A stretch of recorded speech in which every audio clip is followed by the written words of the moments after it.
જય સ્વામિનારાયણ વિદ્યાર્થી મિત્રો, ધોરણ 6 વિષય વિજ્ઞાન, એકમ નંબર 10 ગતિ અને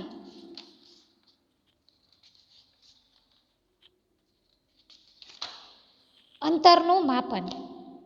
એકમ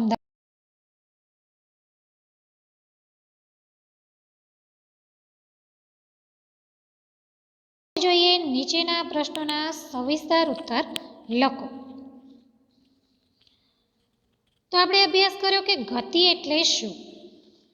અહીંયા પ્રશ્ન છે કે ગતિ એટલે શું, તેના પ્રકાર વિશે જણાવો. ગતિ કોને કહેવાય? તો આપણે સમજ્યા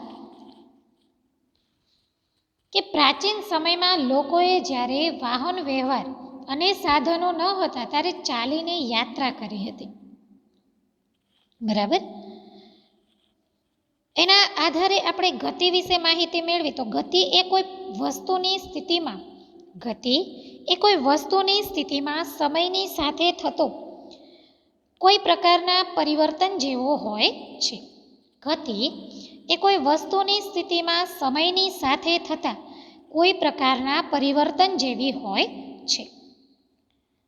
તો વસ્તુઓ સરળ રેખામાં ગતિ કરે છે તો તે ગતિને સરળ રેખીય ગતિ આપણે કહીએ છીએ, એટલે કે સુરેખ ગતિ કહીએ છીએ. વર્તુળાકાર માર્ગમાં ગતિ કરતા હોય તો તે પદાર્થને આપણે વર્તુળાકાર ગતિ કહીએ છીએ. સીધા રસ્તા પર વાહન ગતિ કરે તો સિપાહીઓની માર્ચ પરેડની ગતિ છે તો એને આપણે સુરેખ ગતિનું ઉદાહરણ આપીએ છીએ. વીજળીના પંખાના પાંખિયા પર અંકિત કોઈ ચિહ્ન ગતિ કરે છે તો એ ઘડિયાળના સેકન્ડ કાંટાની ગતિ એટલે કે વર્તુળાકાર ગતિના ઉદાહરણ છે, એમ આપણે જાણીએ. તો ગતિ એટલે શું એ આપણે સમજીશું મિત્રો. તો ગતિ એ કોઈ વસ્તુની સ્થિતિમાં સમયની સાથે થતું પરિવર્તન છે. ગતિના પ્રકાર નીચે પ્રમાણે છે. તમારે પણ મારી સાથે સदैव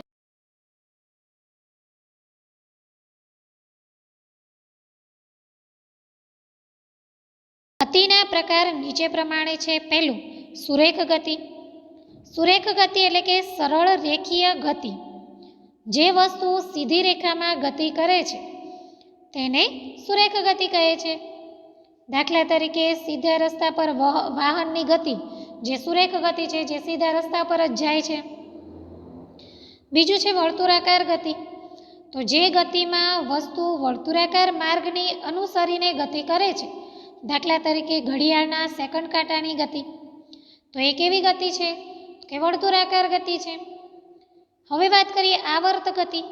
તો જે કિસ્સામાં વસ્તુ એક નિશ્ચિત સમય અંતરાલ પછી પોતાની ગતિનું પુનરાવર્તન કરે છે તો આ પ્રકારની ગતિને આવર્ત ગતિ કહે છે. તો આપણે સમજ્યા કે ગતિ એટલે શું, તેના પ્રકાર જણાવો. તો મિત્રો તમારે ગતિ અને તેના પ્રકાર લખવાના છે. તો ફરી એકવાર હું બોલું છું એમ જ તમારે સ્વાધ્યાય પોથીમાં લખવાનું રહેશે. તો ગતિ એટલે શું, તો લખીશું એમાં ગતિ એ કોઈ વસ્તુની સ્થિતિમાં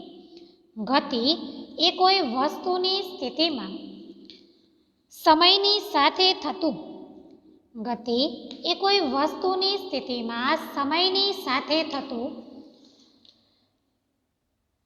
પરિવર્તન જ છે.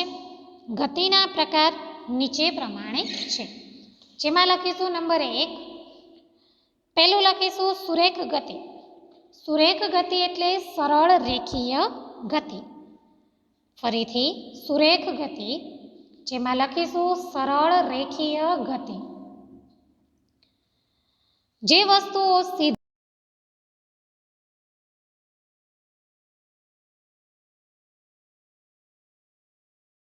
સુરેખ ગતિ કહેવામાં આવે છે. જે વસ્તુ સીધી રેખામાં ગતિ કરે છે તેને સુરેખ ગતિ કહેવામાં આવે છે. દાખલા તરીકે સીધા રસ્તા પર વાહનની ગતિ. બીજો પ્રકાર લખીશું તો વર્તુળાકાર ગતિ. જે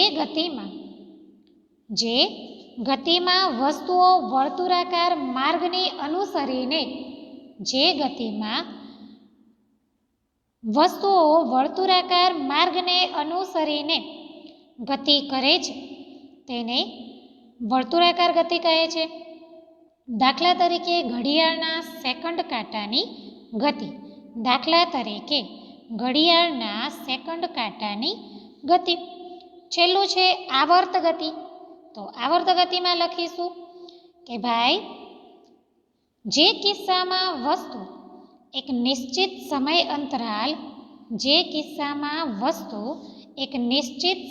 અંતરાલ પછી પોતાની ગતિનું પુનરાવર્તન કરે છે. એક નિશ્ચિત સમય અંતરાલ પોતાની ગતિનું પુનરાવર્તન કરે છે ત્યારે જે ગતિ થાય છે તેને આવર્ત ગતિ કહે છે. દાખલા તરીકે લોલકની ગતિ. તો આ રીતે તમારે એ પ્રશ્નનો જવાબ પૂર્ણ કરવાનો રહેશે.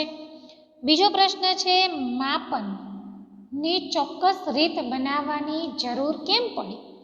કેમ માપનની ચોક્કસ રીત બનાવવાની જરૂર પડી? કારણ કે જે પગલાંથી કે એ રીતે જે માપ લેવાતું હતું ને મિત્રો, એ ખોટું આવતું હતું. કેમ? કોઈ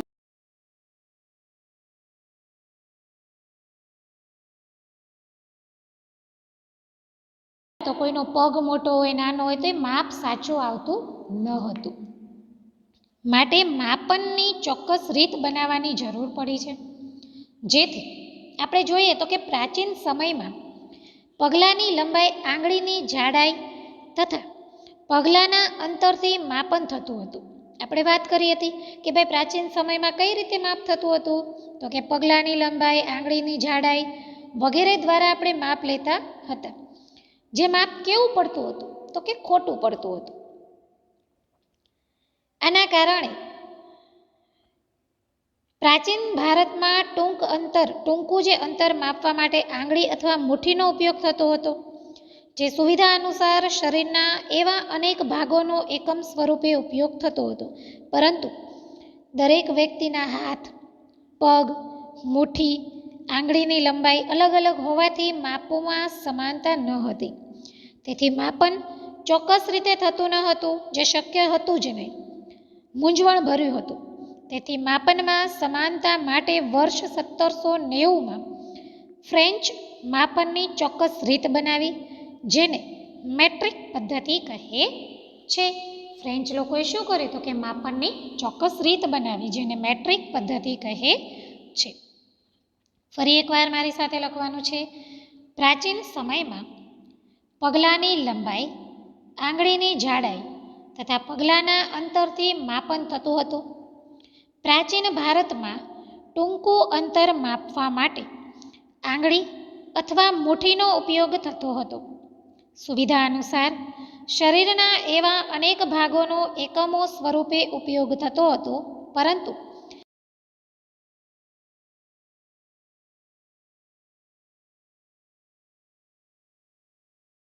ન હતી. તેથી માપન ચોક્કસ રીતે થઈ શક્યું ન હતું, મૂંઝવણ ભર્યું હતું. તેથી માપનમાં સમાનતા માટે વર્ષ 1790માં ફ્રેન્ચે માપનની ચોક્કસ રીત બનાવી, જેને મેટ્રિક પદ્ધતિ કહે છે. તો તમારે પણ મિત્રો આ જ રીતે પ્રશ્નનો જવાબ લખવાનો રહેશે કે માપનની જે ચોક્કસ રીત બનાવવાની જરૂર કેમ પડી, શા માટે જરૂર પડી, મેટ્રિક પદ્ધતિ જે બનાવી એ કેમ જરૂર પડી, તો તમારે વિસ્તારથી લખવાનું છે. હવે જોઈએ પ્રશ્ન નંબર 3. શા માટે દરજીને કાપડની લંબાઈ, મિસ્ત્રીને કબાટની લંબાઈ તથા ખેડૂતને ખેતરની લંબાઈ, પહોળાઈ, ક્ષેત્રફળ જાણવાની આવશ્યકતા હોય છે? કેમ? શા માટે? જે દરજી છે એ કાપડ જ્યારે લંબાઈ તેમાંથી જબ્બો કે કોઈ પણ વસ્તુ બનાવે છે, જે માપ નહીં લે તો એ શક્ય જ નથી ને. મિસ્ત્રી કોઈ કબાટ છે કે કોઈ બી દરવાજો છે કે કાંઈ પણ બનાવવું છે, જો એ માપ નહીં લે તો એ અનુકૂળ સંજોગોમાં વ્યવસ્થિત બનશે જ નહીં. એ રીતે ખેડૂત છે જે પોતાના ખેતરની લંબાઈ, પહોળાઈ, ક્ષેત્રફળ જાણવા માટે આવશ્યકતા હોય છે, કારણ કે એને બીજ રોપવાના છે. બરાબર? તો આપણો પ્રશ્ન છે કે શા માટે ભાઈ દરજીને કાપડની લંબાઈ, મિસ્ત્રીને કબાટની લંબાઈ તથા ખેડૂતને ખેતરની લંબાઈ, પહોળાઈ, ક્ષેત્રફળ જાણવાની આવશ્યકતા છે. તો લખીશું એમાં દરજી.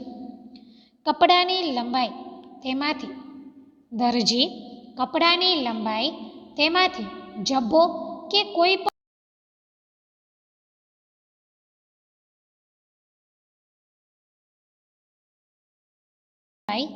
તેમાંથી જબ્બો કે કોઈ પણ વસ્તુ બનશે કે નહીં તે જાણવા માટે માપે છે.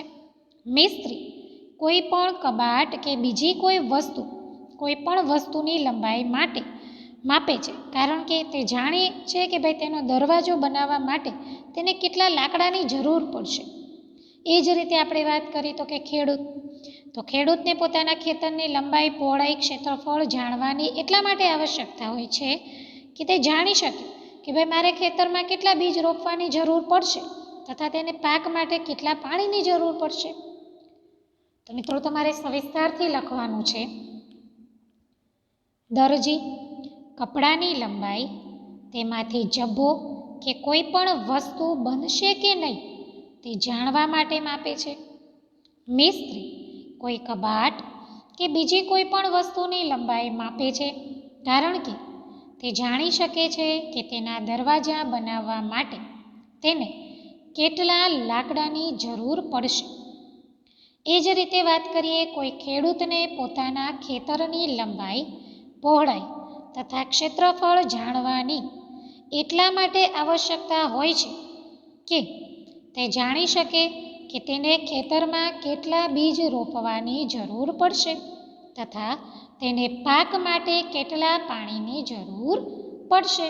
તો તમારે આ જ રીતે સવિસ્તારથી આપેલ પ્રશ્નનો જવાબ સ્વાધ્યાય પોથીમાં લખવાનો છે. બીજો કે વિદ્યાર્થી મિત્રો, એકમ કસોટી આવે છે જેની તમારે ઘરે તૈયારી કરવાની રહેશે. જય સ્વામિનારાયણ મિત્રો.